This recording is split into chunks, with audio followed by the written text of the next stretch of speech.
Hey everyone, welcome back for another deep dive. Always a pleasure to be here. So today we're tackling a question that's been bugging me. You know how you see these earthquakes on the news, and some wreak absolute havoc, while others, even bigger ones, seem to cause less damage? Yeah, it's a bit of a head scratcher, isn't it? Totally. I mean, common sense says a bigger quake equals bigger problems, but that's not always the case. Right. There's a lot more to the story than just the magnitude on the Richter scale. So, to get to the bottom of this, we're looking at two specific earthquakes. Yeah. The one that hit Nepal in 2015 and the one in Chile back in 2010. Yeah, those are great examples. Because, get this, the Chile earthquake was a whopping 8.8 magnitude, Huge. while Nepal's was only a 7.9. You'd think Chile got the worst of it, right? You would, but... But the aftermath in Nepal, oh man, it was just devastating. So Yeah. what gives? Why did Nepal suffer so much more? Well, to understand that, we need to think about earthquakes in terms of... You can almost picture it like throwing a rock into a pond. Okay, I'm visualizing. You get that initial splash, right? That's the immediate impact of the earthquake itself. Like the ground shaking and buildings, Exactly. Buildings collapsing, roads cracking. We call those the primary effects. And both Nepal and Chile experience those, for sure. Makes sense. But then you've got these ripples spreading out from where the rock hit. Okay, yeah, I see where you're going with this. Those are what we call the secondary effects, and they can be even more devastating than that initial splash. They're the consequences that unfold after the earthquake hits. So we're talking landslides, tsunamis, maybe even like disease outbreaks because of damaged infrastructure. You got it. And those secondary effects, they can really make or break a region's recovery. Sometimes they cause even more damage than the earthquake itself. Okay, so two types of effects, primary and secondary. Right. And both play a role in just how bad things get. Absolutely. So let's go back to Nepal for a minute. I remember seeing those images on the news. Buildings reduced to rubble. Heartbreaking stuff. Just utterly devastating. What were some of those initial primary effects they experienced? Well, the official figures were just staggering. Around 9,000 people lost their lives. 9,000. And over 20,000 were injured. It's hard to even fathom. And as you said, the destruction was widespread. Countless buildings, especially in Kathmandu, their capital city, were just flattened. I remember that. It was like the whole city was, well, not the whole city, but enough to cripple them. And you have to remember, Nepal was already facing some economic challenges. yeah, they're not exact. Not a wealthy nation, right? Right.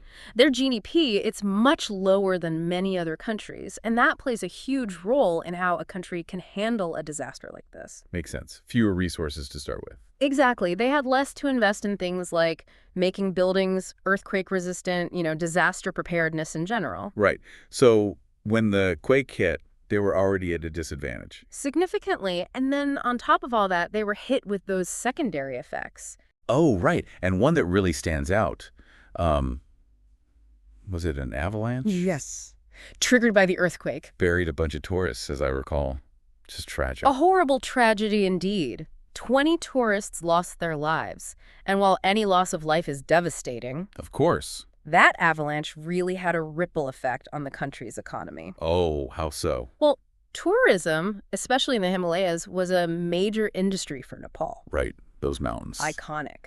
And after the avalanche, people understandably got scared. Tourism plummeted, and that meant a huge loss of income for the country. Wow. I hadn't thought about it like that. It's a perfect example of how those secondary effects can be far-reaching, impacting not just immediate safety, but livelihoods and the economy as a whole.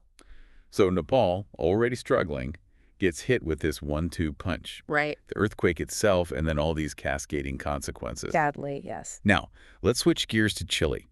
Their earthquake, 8.8 magnitude, right? The ground shook for minutes. Minutes. Crazy. Crazy, and yet their death toll was, what was it, around 500?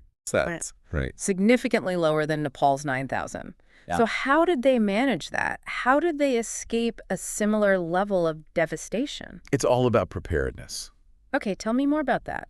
You see, Chile, they've got a long history of earthquakes. They're kind of used to it, sadly, but that's led them to develop some of the strictest building codes in the world. And they've invested heavily in making their infrastructure earthquake resistant. So they were ready for it. As ready as you can be for something like that, yes.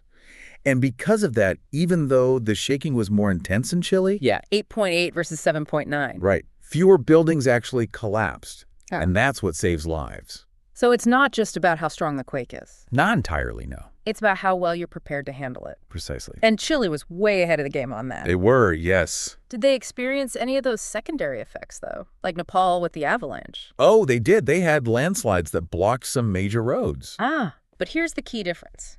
Their response was incredibly swift. They cleared those roads within 24 hours. Wow, 24 hours. They were on it, and that minimized disruption to people's lives. So they were prepared and they reacted quickly. Exactly, and that's a winning combination when it comes to earthquakes. Makes you wonder if Nepal could have. I mean, I know it's a complicated situation. It is, yes. But it makes you wonder if, with better preparedness. It's hard to say for sure, of course. Yeah, sure. But preparedness does make a huge difference. Chile's a testament to that. So let's sum this up. We've got two earthquakes. One hits a country that's well prepared, the other not so much. And we see a huge difference in the outcome. A stark difference, yes. So is that the main takeaway here? Money and being ready. Well, it's certainly a major factor. Chile, with its stronger economy, was able to invest in infrastructure and disaster planning. Makes sense. But it's also about a mindset. Chileans, they've grown up knowing earthquakes are a reality. They've got a culture of preparedness, if you will. Right, like it's not a matter of if, but when. Exactly. And that impacts everything from how they build their buildings to how they respond to a crisis. Okay, so that's the difference between Chile and Nepal. But I'm also thinking about the immediate aftermath, like what happens right after the earthquake hits? Yes, the immediate response.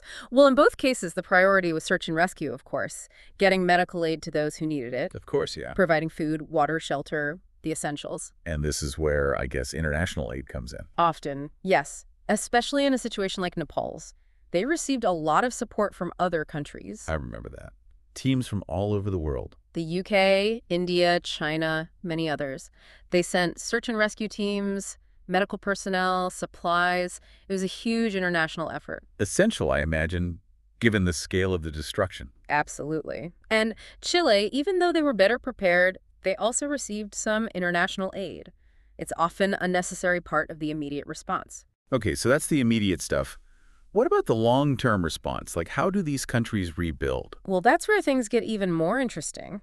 You see, the long-term response is all about rebuilding, of course, but also about learning from the experience.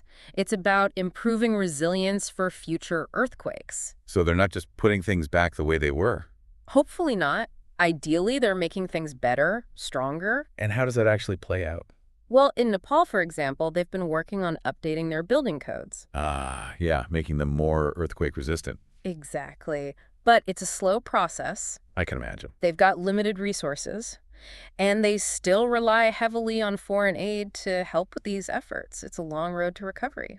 So they're rebuilding while also trying to improve for the future. That's it, a challenging balancing act. In Chile, Chile, with its stronger economy, was able to raise a lot of money domestically for rebuilding, over $60 million. wow, that's a lot. And that allowed them to not only rebuild what was lost, but also invest further in reinforcing infrastructure, making it even more earthquake resistant. So they use this as an opportunity to become even stronger. Exactly. It's a great example of turning a crisis into a chance to improve. Wow, what a contrast to Nepal. I mean, not to say that Nepal isn't trying, They are, absolutely. but they're just facing a much tougher uphill battle. They are. It highlights just how important those pre-disaster investments are. So what have we learned today? I guess the main thing is, well, earthquakes are inevitable in some parts of the world, They are a fact of life in many places. but the damage they cause, That's not inevitable. we have some control over that. Absolutely. And that control comes from preparedness, from investing in resilient infrastructure, and from having a mindset of readiness. Well said. So for all our listeners out there, especially those in earthquake-prone areas, Take note. think about this. It's not just about riding out the quake. It's about what you do before and after that makes all the difference. Could not agree more. And on that note, thanks for joining us for this deep dive. We'll see you next time. Until then.